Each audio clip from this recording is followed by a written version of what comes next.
News, सच जरूरी है।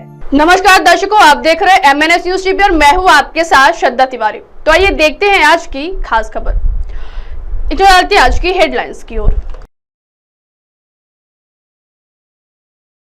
भारी बारिश के चलते दोनों सदनों की कार्यवाही दिन भर के लिए स्थगित। पश्चिम बंगाल सरकार को सुप्रीम कोर्ट ने दिया झटका। संसद में असम के लोगों का सिपाही हूं राहुल गांधी। आइए देखते हैं खबरें विस्तार से। भारी बारिश के चलते दोनों सदनों की कार्यवाही दिन भर के लिए स्थगित। मुंबई और उसके आसपास भारी बारिश के कारण सोमवार को विधानमंडल के दोनों सदनों की कार्यवाही दिन भर के लिए स्थगित कर दी गई। भारी बारिश के कारण कई विधायक, मंत्री, विधान भवन के अधिकारी और कर्मचारी समय पर नहीं पहुंच सके। इसलिए विधानसभा में अध्यक्ष राहुल नवेकर और विधान परिषद में उपसभापति नीलम गोयल ने घोषणा की कि कामकाज स्थगित किया जा रहा है। जैसे ही कामकाज स्थगित किया गया, विधानसभा में विपक्ष के नेता विजय वट्टेटीवार ने सत्र की अवधि एक दिन बढ़ाने की मांग की। सत्र 12 जुलाई को समाप्त होना है, लेकिन आज सत्र के आखिरी सप्ताह का पहला दिन बारिश की भेंट चढ़ गया। आज सोमवार को विधानसभा की कार्यवाही सुबह 11 बजे शुरू हुई। हालांकि तब सदन में सिर्फ 17 विधायक ही मौजूद थे, लिहाजा कोरम पूरा न होने के कारण अध्यक्ष नार्वेकर ने दोपहर 1 बजे तक कामकाज स्थगित करने की घोषणा कर दी। दोपहर 1 बजे कामकाज दोबारा शुरू हुआ तो नार्वेकर ने विधानमंडल में अपर्याप्त अधिकारियों और कर्मचारियों की संख्या बताई। विधायकों की तरह कई कर्मचारी भी जहां तहां फंसे हुए। इसके अलावा दोपहर 1:30 बजे समुद्र में हाई टाइड था। इस बीच मौसम विभाग ने इस दौरान बारिश का ऑरेंज अलर्ट जारी किया।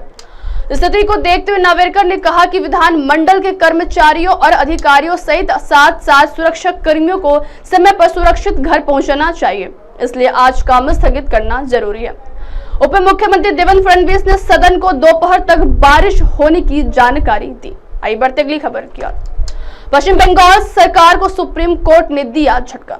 सुप्रीम कोर्ट ने कोलकाता हाई कोर्ट के एक आदेश को चुनौती देने वाली पश्चिम बंगाल सरकार की याचिका को सोमवार को खारिज कर दिया। हाई कोर्ट ने संदेश खाली में महिलाओं के खिलाफ अपराध और जमीन हड़पने के आरोपों पर CBI जांच का निर्देश दिया। न्यायमूर्ति BR गवई और न्यायमूर्ति KV विश्वनाथन की पीठ ने पश्चिम बंगाल सरकार के वकील अभिषेक सिंघवी से कहा, यह सब संदेश खाली से संबंधित है, आपने महीनों तक कुछ नहीं किया। सिंघवी ने शीर्ष अदालत से कहा कि कोलकाता उच्च न्यायालय द्वारा CBI को जारी किए गए दूरगामी निर्देश संदेश खाली में प्रवर्तन निदेशालय के अधिकारियों पर हमले से संबंधित 2 प्राथमिकियों तक ही सीमित रह सकते हैं। आइए बढ़ते अगली खबर की ओर। संसद में असम के लोगों का सिपाही हूं राहुल गांधी। लोकसभा में विपक्ष के नेता राहुल गांधी ने सोमवार को कहा कि वह असम के लोगों के साथ है और संसद में उनके सिपाही हैं। उन्होंने केंद्र से राज्य को तुरंत हर संभव सहायता मुहैया कराने का अनुरोध किया। राहुल ने असम में कछार जिले के फुलेतर्ल में एक बाढ़ राहत शिविर का दौरा करने के बाद एक्स पर एक पोस्ट में कहा, मैं असम के लोगों के साथ हूं, मैं संसद में उनका सिपाही हूं और मैं केंद्र सरकार से राज्य को तुरंत हर संभव मदद मुहैया कराने का अनुरोध करता हूं। उन्होंने कहा कि असम को अल्पावधि में व्यापक और दयालु दृष्टि वाली राहत, पुनर्वास और मुआवजे की आवश्यकता है तथा दीर्घावधि में बाढ़ पर नियंत्रण पाने के लिए पूरे पूर्वोत्तर का एक जल प्रबंधन प्राधिकरण चाहिए। उन्होंने कहा, असम में बाढ़ से मची अत्यधिक तबाही हृदय विदारक है, जिसने 8 वर्षीय अविनाश जैसे मासूम बच्चे को हमसे छीन लिया। पूरे राज्य में सभी शोक संतप्त परिवारों के लिए प्रति मेरी हार्दिक संवेदनाएं हैं।